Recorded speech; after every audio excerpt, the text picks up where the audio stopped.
Hello everyone, welcome back to Let's Play Sea Power. So we're here again with another test of the game's artificial intelligence.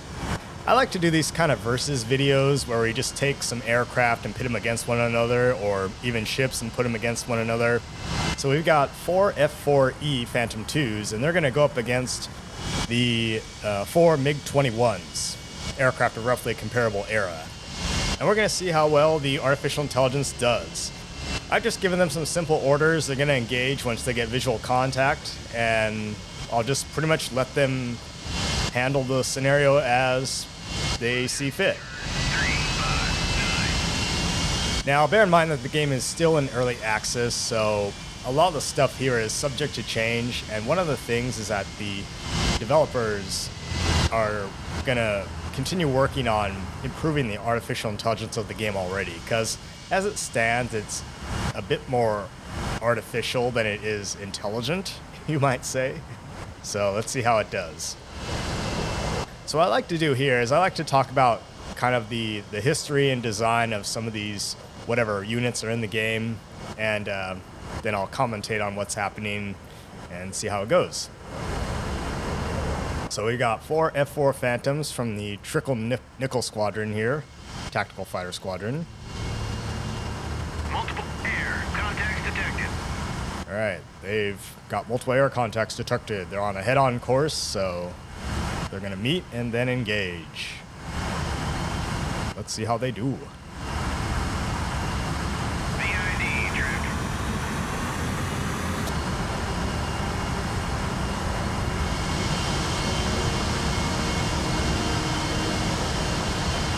VID track. Yeah, so once you get a visual on them, then you can shoot them. New air contact detected. I mean, I know they're bad guys because I made this simple scenario, but we want to have proper rules of engagement here, let me say.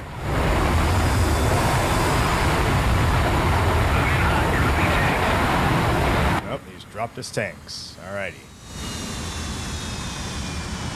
Why is this one guy way over here? And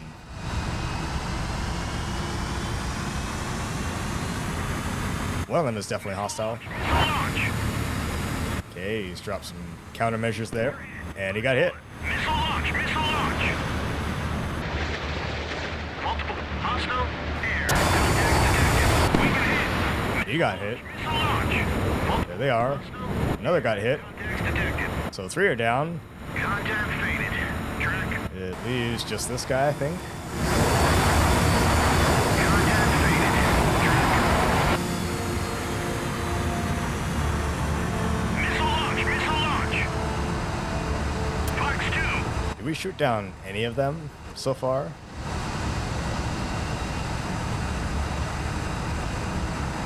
Contact faded. Track. Is he gonna get one of these guys? Bandits. Contact faded. Track. Fox 1. Nope, missed that one. Okay, he's got at least 2 he's dogfighting with, so it's 2v1, maybe 3v1, I can't tell. There's the MiG-21bis. Contact faded. Well, anyway, let's talk about the MiG-21, the Mikoyan Gurevich. Originally developed as a short-range, high-performance fighter, the MiG-21 has become a simple and cost-effective supersonic fighter with a hard-hitting armament, and reportedly the most produced supersonic jet fighter in the world. Taking lessons from the Korean War, this delta-wing aircraft stemmed from a series of 1950s prototypes. It ultimately is a cheap-to-produce aircraft with simple controls indicative of Soviet designs of that particular era, and it's easy to learn for low-skilled pilots to fly. The MiG-21 handles pretty well, it's very maneuverable, and it can fly at Mach 2. Codenamed Fishbed by NATO, the production MiG-21F first flew in the late 1950s. While initially only armed with 2 30mm cannons, the MiG-21 will receive many upgraded variants over time. Contact faded. Track. Fox 1. Contact. Let's see if he gets this guy.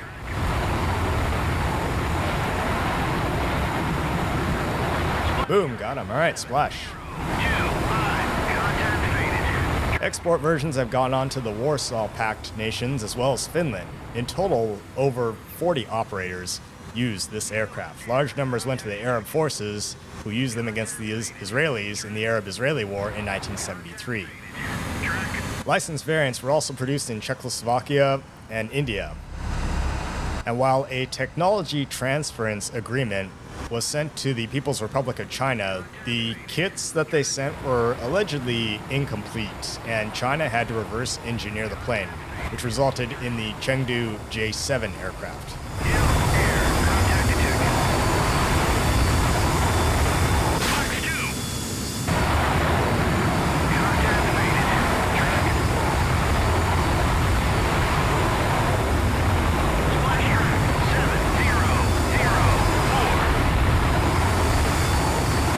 There. The Chinese J-7 has a number of differences from the Soviet MiG-21. The main drawback of the MiG-21 is that it is a short-range aircraft and it has limited endurance. The F model could also equip a centerline drop tank to increase its range. The 1960s saw the development of the MiG-21PF variant, which redesigned the nose to accommodate the R1L radar in a movable conical area in the nose air intake. The PF model also had an improved R-11F2-300 engine, which gave better performance. As of 2024, some 12 countries are still operating the MiG-21. Now, with regard to the McDonnell Douglas F-4 Phantom II, this first flew on 16 February 1967. It was designed to replace the F-3H Demon as a U.S. Navy fleet defense fighter and counter the threat of long-range Soviet bombers. The U.S. Air Force ordered the Phantom when it was found to be faster than the F-104 Starfighter. The Phantom was the first multi-service aircraft being used concurrently by the United States Air Force, U.S. Navy, and United States Marine Corps, where it found use in close air support roles. The Phantom was used in air superiority, close air support, interception, suppression of enemy air defense, long-range strike, fleet defense, attack, and reconnaissance roles. So darn near everything. Capable of flying at Mach 2, the Phantom was well liked by its crews and considered to be a reliable workhorse. In Vietnam and Gulf Wars alone, the Phantom was credited with some 280 air-to-air kills. The F-4 also set records for altitude. On December 6, 1959, it flew up to 98,556 feet. Another one was a speed record, where it flew some 1,606 miles per hour on 22 November 1961, as well as a low-altitude speed record of 902 miles per hour. These records stood for some 16 years.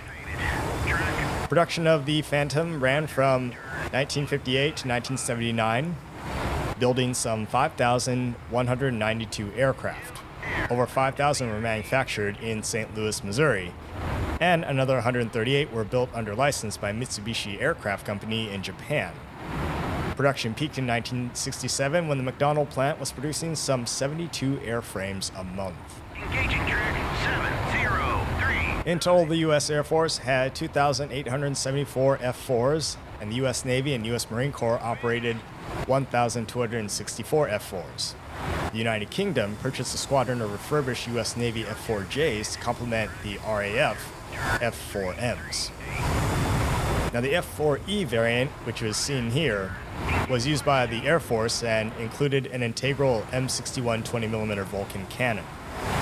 Its two J79-GE-17 engines produced nearly 18,000 foot-pounds of afterburning thrust each. It first flew in August of 1965 and is the most numerous variant built at 1,370 airframes. The Phantom was in service with some 11 other nations, including Australia, Egypt, Germany, Greece, Iran, Israel, Japan, South Korea, Spain, Turkey, and the UK.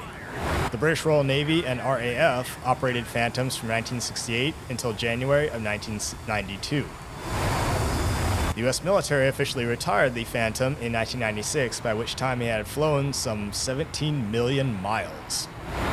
Target drone versions, however, were still in service into the 2010s.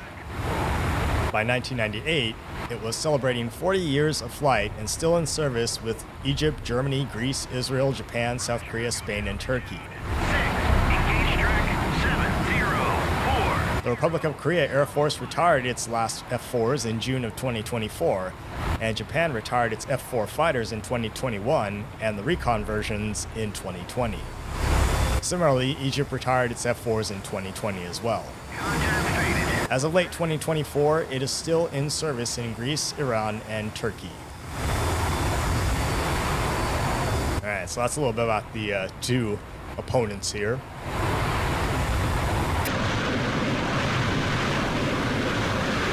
So, for whatever reason, these planes have just gone really low to the deck and kind of intermittently going up and down and skimming around and turning.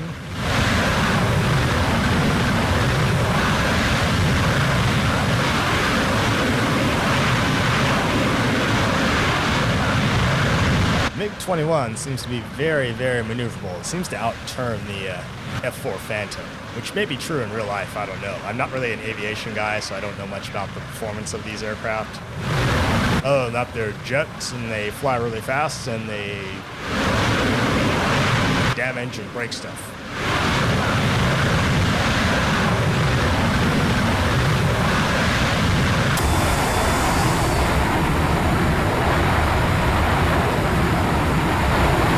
Well, we be all out of missiles, so it's down to guns.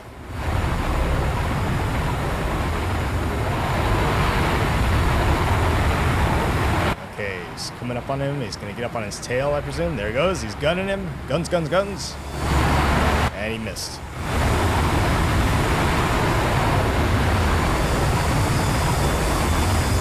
That's weird. I thought they were going to get into like a scissors there, but look at what the AI is doing. It's just, why would you turn away and not pursue?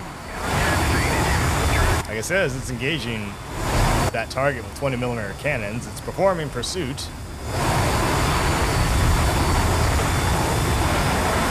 I don't know what you're chasing after, buddy, but you need to turn around.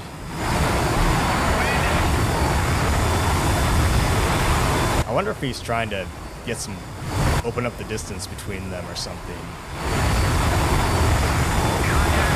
Now in this case, I'm just kind of giving the aircraft some waypoints just to, so it keeps pursuing its target, but the AI so far is doing some kind of strange stuff.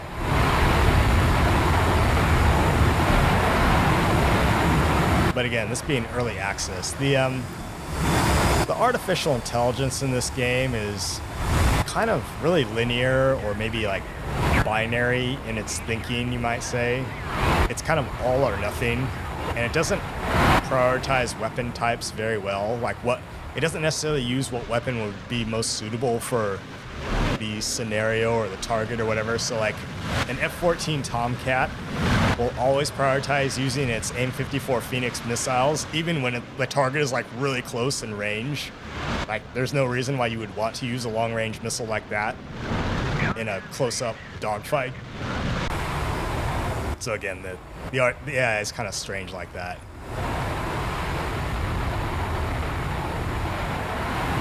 And as you can see here, the Phantom here is kind of pursuing, but when it's being chased by the MiG, it goes every which way it wants. And similar thing I've noticed with the rules of engagement that any of the units take, doesn't matter if it's an aircraft or a ship. When you set them to weapons free, they tend to go on like these suicidal charges right into like the teeth of the enemy. Their personal safety be damned or something. It's really strange. Like, you think like they would target whatever is directly in front of them, but no, they would go off and chase something all the way across on the other side of the map, not the seemingly logical target that is directly in front of them. It's like, nope, I want that high value target. I'm going to go all the way off this way and across the map and try and shoot down that airplane or something or whatever. The game is weird like that.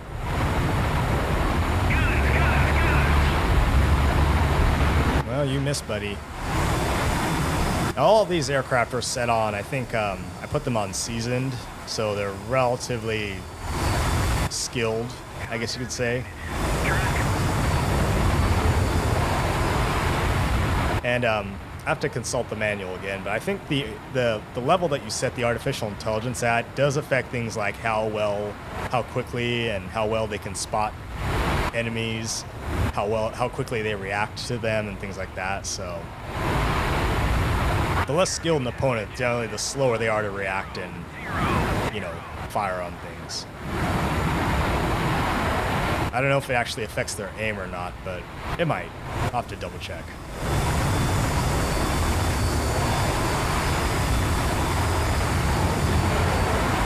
Yeah, see, why is he turning around like that? Why is he going in this weird kind of zigzag pattern? You think he would just keep turning in one single direction?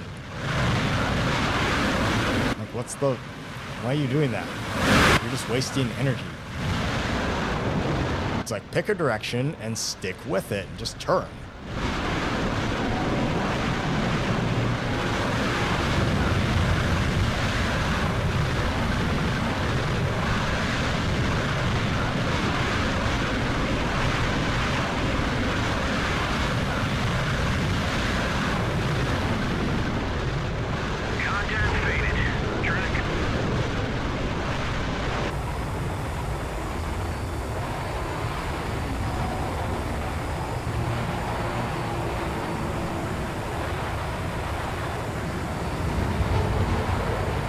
And again, just kind of showing the limitations of the artificial intelligence. These pilots are very kind of, it's like they almost think in two dimensions here, right? They're only turning left or turning right. They're not really trying to gain altitude, and so they can use, you know, gravity to increase their energy or anything like that, right? They're not training energy for altitude or anything like that. They're not doing anything really unique in terms of dogfighting. But I'm not a fighter pilot, so I don't know, you know.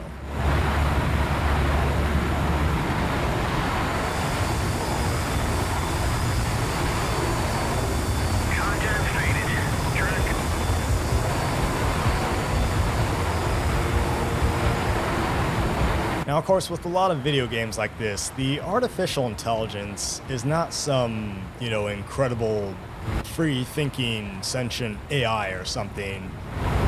The artificial intelligence in a lot of games is very much an if-then sort of logic, right? If A, B, and C happens, then the AI does X, Y, and Z.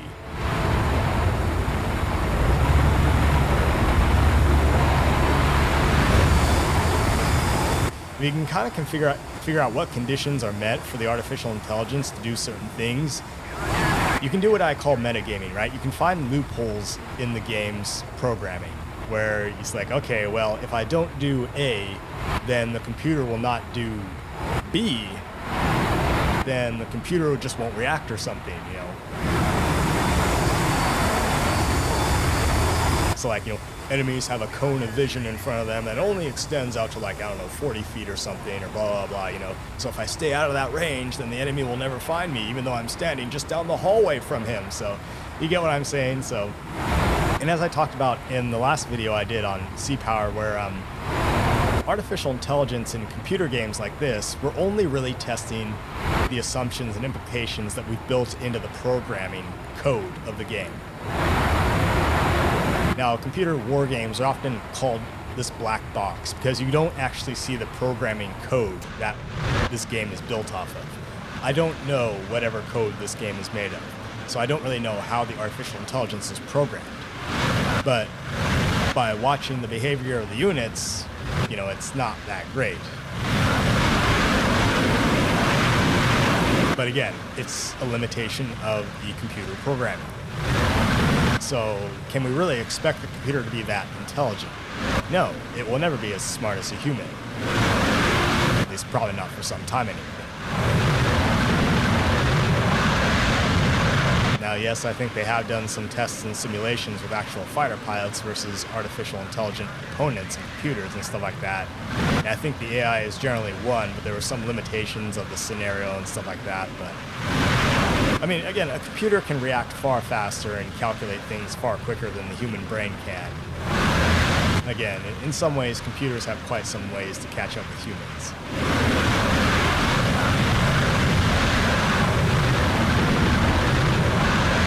Now we got a few more minutes left, so I just want to end off by saying, well, the AI, at least so far, again, this is early access, but at least so far, the AI in this game is engaging one another and making some attempt at attacking the other person or the other opponent.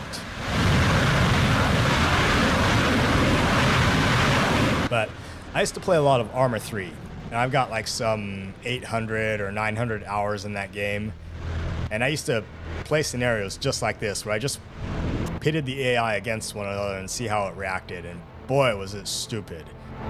I'm not even sure there was an artificial intelligence in that game. It was definitely artificial. It certainly was not intelligent. So anyone who's played Arma 3, God, the aircraft would just circle around and around and around and around, and they go up and up, and they would circle, and they would slowly climb until they're like freaking going into space or something at, like, 50,000 feet, and they just circle each other, chase each other around in a circle again and again and again and again and again and again and again, And every so often they might try to shoot at each other. But it literally just turned into this turn fight where they're just going like left or right and just slowly climbing. And the aircraft in Arma 3, whenever they fired missiles at each other, or whenever they had a missile shot at them, don't bother trying to evade. They would just pop countermeasures, flares and chaff, and just keep flying in a perfectly straight level line until they got shot down and blasted into oblivion. No. Dogfighting? What's that? No. Evasion? No. The Arma 3 artificial intelligence didn't understand what that was. And I'm not even talking about the artificial intelligence of the infantry. I don't even think those guys could hit the broadside of a barn if they were standing inside the barn. But yet, they were unerringly accurate with a pistol at 900 meters, and they would blow your face off. So the AI in this game so far has some work to be done. It's not bad, it's not great though. But at least this AI in Sea Power is doing a bit better. Not a huge amount better, but better, I'll say. Let me put it this way. I've seen worse artificial intelligence in video games. Try Arma 3.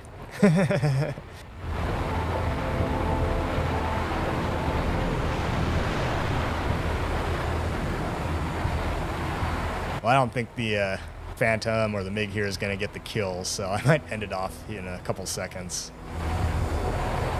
Contact faded. Track. Yeah, he keeps losing contact. Alrighty. Well, I think that's going to do it for now, so take care, folks. We'll do another one of these another time. 0.